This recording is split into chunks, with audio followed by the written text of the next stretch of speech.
That's a luxury car. Where are you coming from with a vehicle like this? Good evening, officer. I'm coming from work. Is there a problem? Work? What kind of work pays for a car like this? I'm an attorney. I work at the federal courthouse. An attorney? Right? And You don't need to believe me, that? but you do need probable cause. Step away. Late afternoon in Buckhead. The kind of Atlanta light that makes everything look expensive. Golden sun, long shadows, polished glass. The luxury auto spa sits behind a row of designer storefronts, like it's part of the same ecosystem. High-end cars, low voices, quiet confidence, valets in black gloves, steam rising from fresh wax, water rolling off paintwork like mercury. An cameras. A lot of cameras. If you've ever been inside one of these places, you already know the unspoken rule. Everyone here is assumed legitimate. No one is asked why they're here. No one is forced to explain their life. The only questions are about the polished package and whether you want the interior detailed, until Officer Mason Rourke turned that rule into a weapon. Before we get into what happened next, do something quick. Drop a comment and tell me where you're watching from. Country, city, state, wherever. And hit subscribe right now, because this story gets worse with every minute. And the ending is so clean, so final, it feels like a court ruling you can hear. Officer Mason Rourke was 38, an Atlanta patrol officer assigned to a district that prided itself on proactive policing. The kind of phrase that sounds responsible until you watch it applied to the wrong people. He wasn't the loudest officer in the precinct. He didn't need to be. He had something more dangerous. Confidence without restraints. The belief that his instincts were enough to justify whatever he wanted to do. That evening, Judge Elena Ward 43 Black, federal bench, pulled a black sedan into the car wash lane. Not a flashy arrival, no entourage, no announcement. Just a woman with a long day behind her, letting a crew do what she didn't have time for. She'd been downtown all afternoon. Oral arguments. A hearing that went longer than expected. A case that had nothing to do with her personal life and everything to do with constitutional boundaries. Fourth Amendment questions. Probable cause, consent. The exact same principles that would come back to haunt this moment. Now she was doing something normal. Waiting for a car. Replying to a few messages. Standing near the curb with her phone in one hand and her keys in the other. Calm/neutral. Invisible until Rourke made her visible for the wrong reason. His cruiser rolled in slow. Not the way officers drive when they're responding to a call. No urgency. No alarm. Just presence. A patrol car doesn't need to do much to change the temperature of a space. It only needs to arrive. He parked in a way that didn't look accidental, angled slightly. Front end pointed toward the lot. A positioning choice that said, I'm not here to pass through.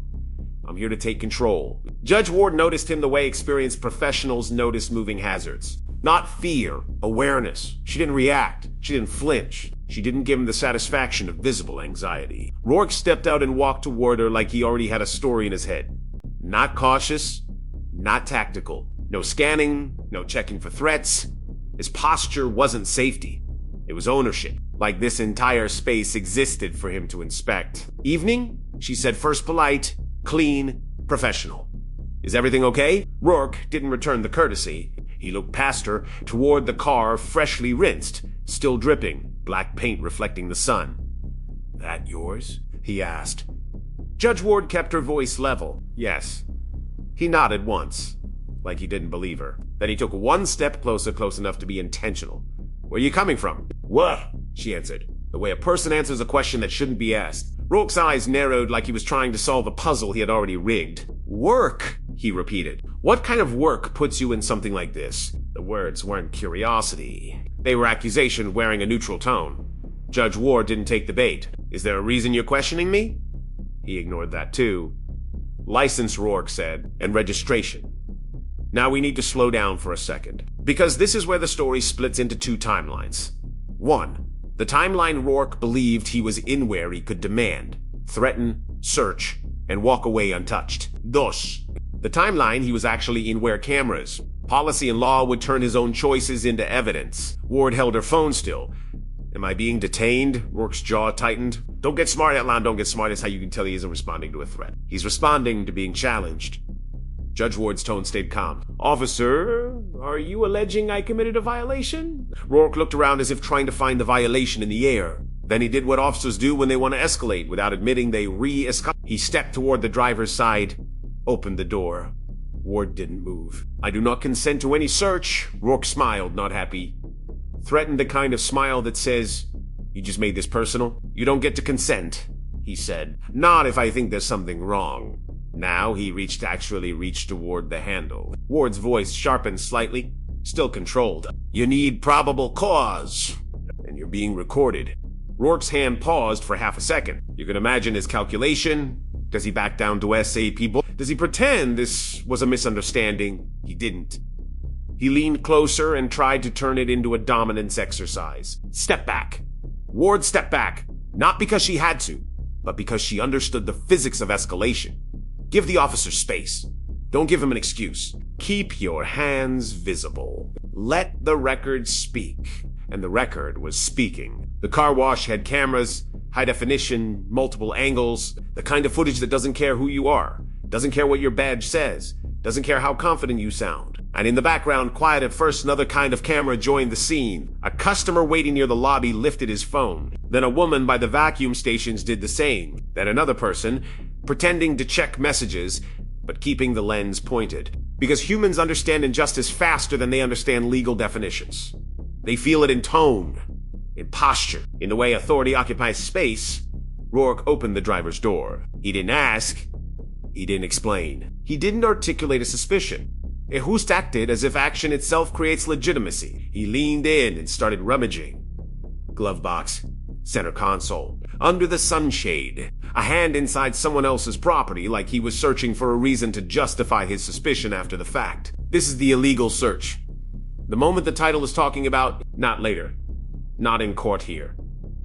Judge Ward's voice stayed steady. Officer, you are conducting a warrantless search without probable cause. I do not consent. Rourke didn't even look up. He was committed now. Once you cross a line like that, your ego starts protecting you more than your training ever did. He found nothing, and that was the worst part. Because when officers search illegally and find nothing, their options collapse into two choices. Asterisk, admit wrongdoing, and end it. Asterisk, invent justification and escalate. Rourke shows his Calassian. He stepped out, closed the door hard enough to make the car shake, and then did something that tells you everything about his mindset. He pointed at her. Turn around, he said. You're being detained. Ward didn't move. On what grounds? Rourke's voice rose. Interfering with an investigation. She replied instantly, precise and calm. I have not interfered. I have not resisted. I have asserted my constitutional rights.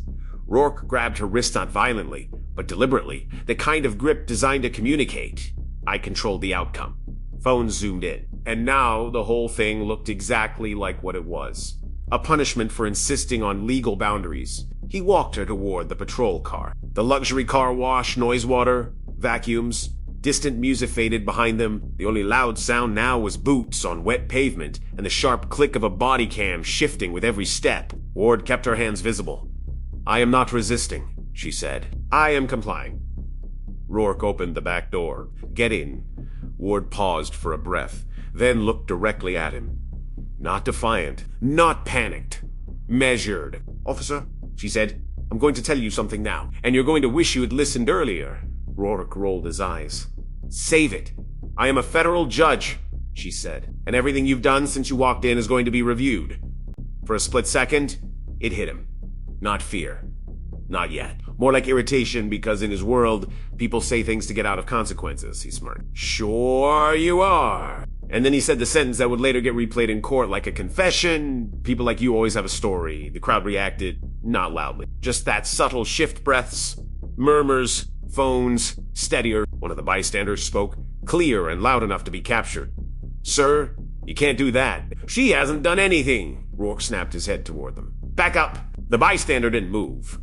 It's a public business. We're allowed to record. Rourke's posture stiffened. He was outnumbered by cameras now. An ecneu italiano. So he did what insecure authority always does when it feels watched. He doubled down. He shut the door and walked to his radio. Dispatched, he said. Voice clipped. Need a supervisor. Possible stolen vehicle.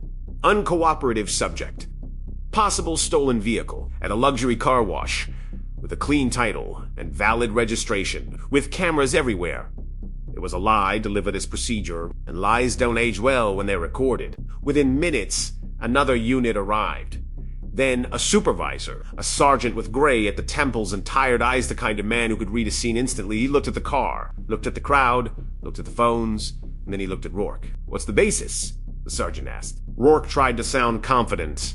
Suspicious activity. Vehicle doesn't match the subject. Refused to search. The sergeant's face tightened at that. Refused to search. He repeated slowly, like he heard the problem. He approached the back seat and spoke through the window. Ma'am, are you okay? Judge Ward's voice came out calm. Controls. Sergeant, I'm a federal judge. Your officer conducted a warrantless search of my vehicle without probable cause. Detained me when I asserted my rights and then called in a false claim. The sergeant's eyes flicked back to Rourke. Is that true? He asked. Rourke hesitated too long. And hesitation is a confession when cameras are rolling. The sergeant said something that sounded like resignation. Opened the door, Rourke opened it. The sergeant offered his hand not to pull her out like a suspect, but to help her step out with dignity. Your Honor, he said, now using the title, I apologize. You are free to go. Rourke's face changed. Not anger, not remorse. Something worse, the sudden awareness of consequences. Judge Ward stepped out and didn't move toward her car immediately. She stood there, shoulders squared, looking at the crowd, at T-Pointis, and then back at the officers. This was not a misunderstanding, she said clearly. This was bias, and it was illegal. The sergeant nodded once. I understand. Judge Ward walked back to her car. She didn't rush, she didn't tremble. She opened the door and sat for a moment, one controlled breath, then started the engine. And as she pulled out, the crowd didn't cheer. They didn't clap. They did something more powerful. Within hours, the footage hit social media.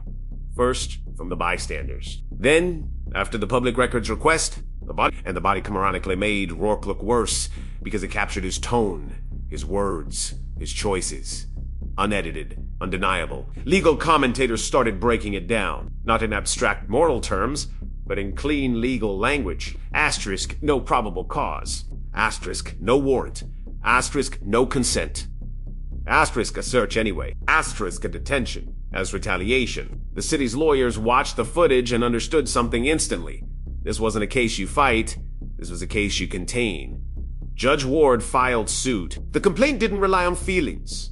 It relied on frames, timestamps, past policies, the exact moment the door opened, the exact moment the search began, the exact moment he used uncomparative as a substitute for refused and unlawful order. And in civil rights litigation, that's lethal. Discovery pulled body cam logs, dispatch recordings, training history, prior complaints. The pattern emerged, not as a dramatic montage, but as a paper trail. Then the settlement number hit, $14.6 million. Not because the city was generous, because the city understood arithmetic. A federal judge illegally searched and detained on camera in a public place, with bystanders recording, with a supervisor confirming, with dispatch audio capturing the false claim. This wasn't just a lawsuit, it was a precedent waiting to happen. The settlement came with conditions. Officer Rourke was terminated. Certification review, mandatory retraining across the unit, quarterly audits of vehicle stops in high-income districts, random body cam review, and an independent monitor with authority to publish findings. And the quiet part the pot department's hate was that every officer heard the story after not as gossip, but as warning. The car wash became a location people mentioned like a landmark, not because of the business, but because of what happened there. Because sometimes the most important courtroom is in marble. Sometimes it's wet pavement, fluorescent reflections on black paint, and a camera that doesn't blink. Judge Ward returned to work. Same bench, same discipline, same calm voice. She didn't go on TV.